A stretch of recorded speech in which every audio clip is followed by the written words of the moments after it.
Assalamualaikum warahmatullahi wabarakatuh. Alhamdulillahirabbil alamin, arrahmanirrahim, maliki yaumiddin. Asyhadu an la ilaha illallah wahdahu la syarikalah wa asyhadu anna Muhammadan abduhu wa rasuluhu nabiyya ba'dah. Allahumma sholli ala Muhammadin wa ala alihi wa sahbihi ajmain. Allah Ta'ala fil Qur'anil Karim. A'udzu billahi minasyaitonir rajim. Bismillahirrahmanirrahim. Wa may yuti'illaha wa rasula fa ulaika ma'al ladzina an'ama Allahu 'alaihim minan nabiyina wasiddiqin wasyuhada wassolihin wa hasuna ulaika rafiqa. Al-ayah. Saya tidak sebut surat berapa dan ayat berapa. Tapi nanti di akhir saya sebutkan. Sidang sholat tarawih rahimakumullah yang insya Allah dimuliakan Allah. Seperti biasa, penceramah setiap malam 10 ke sini itu menyampaikan semakin maju. Dan saya itu termasuk jamaah di Masjidul Hidayah.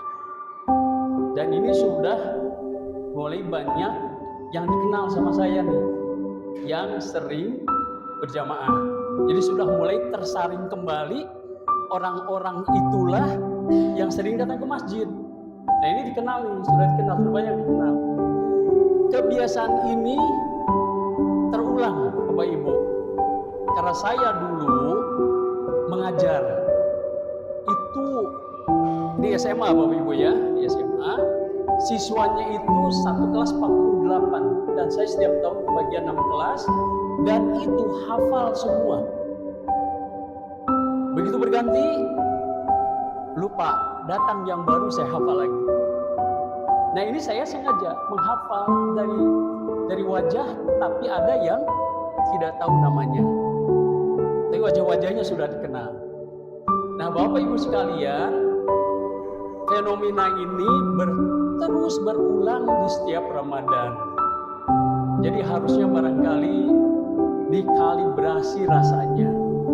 Jangan yang seharusnya senang menjadi sedih, dan seharusnya sedih menjadi senang. Nah, Bapak Ibu yang dimuliakan Allah, sebelum saya menyampaikan ayat tadi, saya tadi sudah minta izin sama panitia Ramadan untuk menyampaikan dua kuis berhadiah. Saya berikan langsung. Kalau bisa jawab, saya berikan langsung. Dan kuisnya seputar Ramadan. Satu buat ibu-ibu dan anak-anak akhwat semua, dan satu buat bapak. Kuisnya seperti ini. Di mana dibaca surat yang saya bacakan tadi di seputar taraweh.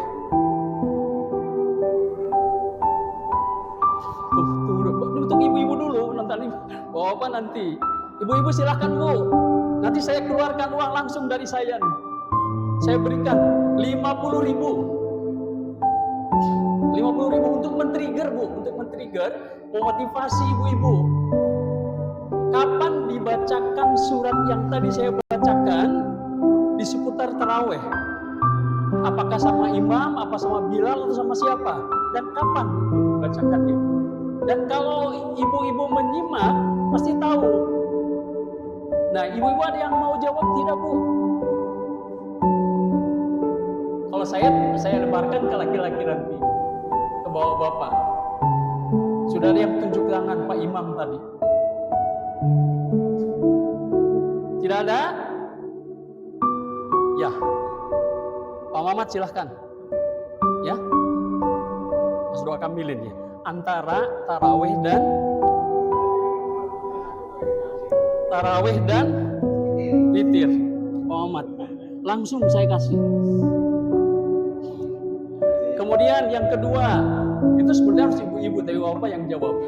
Yang kedua, surat berapa dan ayat keberapa? Semakin sulit kan Bu?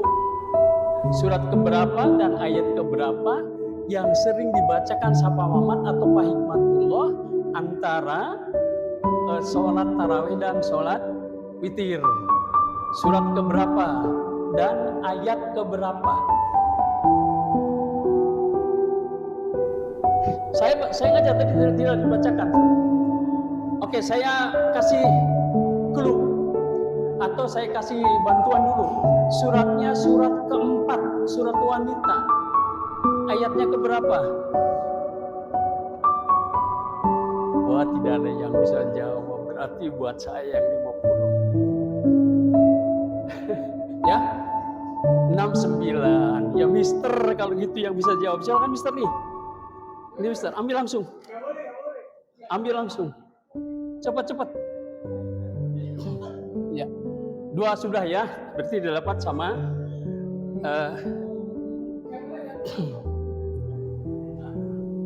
Nah, surat yang saya bacakan tadi artinya, dan barang siapa mentaati Allah dan Rasul, maka mereka itu akan bersama-sama dengan orang yang diberikan nikmat oleh Allah, yaitu para nabi, para pencipta kebenaran, orang-orang yang mati syahid, dan orang-orang yang saleh.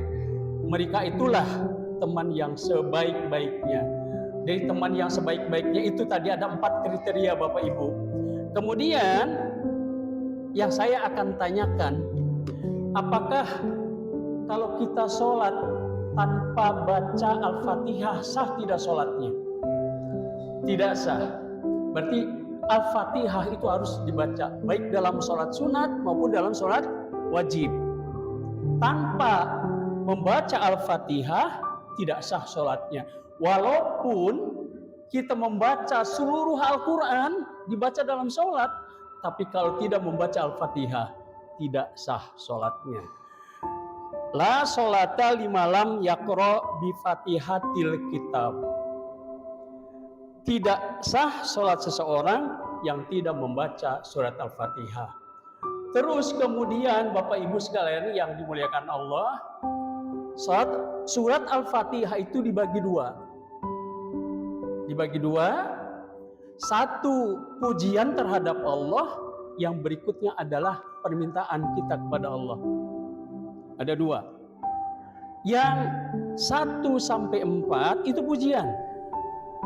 Alhamdulillahirabbil alamin. Segala puji bagi Allah. Itu dijawab. Dijawab sama Allah. Hambaku memujiku. Ketika kita membaca itu Bapak Ibu. Jadi ini sholat itu dialog, bukan monolog. Karena setiap bacaan Al-Fatihah, setiap ayatnya dijawab sama Allah.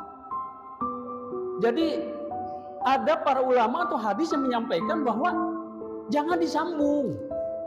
Alhamdulillahirabbil alamin arrahmanir rahim maliki yaumiddin. Sampai tidak boleh.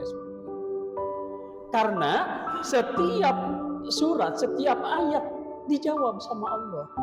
Alhamdulillahirabbil alamin, segala puji bagi Allah. Kata kita, Allah menjawab, hambaku memujiku. Ar-Rahmanir Rahim, yang maha pengasih, maha penyayang, hambaku menyanjungku. Maliki yaumiddin, hambaku mengagungkanku.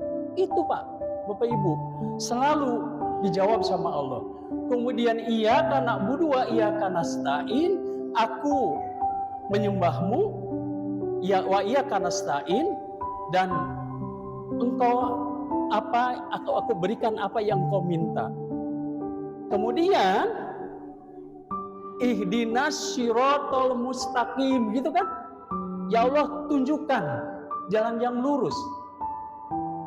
Ihdinas siratal mustaqim siratal ladzina an'amta alaihim. Setiap sholat kita meminta siratal ladzina an'amta alaihim. Berarti meminta nikmat. Seperti orang-orang yang telah diberikan nikmat tadi. Siapa saja? Para nabi, para siddiqin, para syuhada, dan sholihin. Para nabi, coba dibaca nanti bagaimana nabi dalam kehidupannya. Saya kira agak sulit itu kehidupan nabi itu, dan kita untuk meniru yang nomor satu ini, nabi itu agak sulit. Siddiqin itu Abu Bakar radhiyallahu anhu.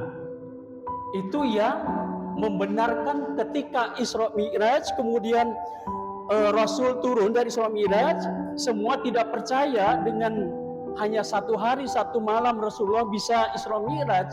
Tapi ketika dia bertemu dengan Abu Bakar As-Siddiq, dia menyampaikan, kalau itu datangnya dari Rasul, saya percaya. Itu siddiqin. Syuhada, orang yang mati syahid. Orang yang mati syahid.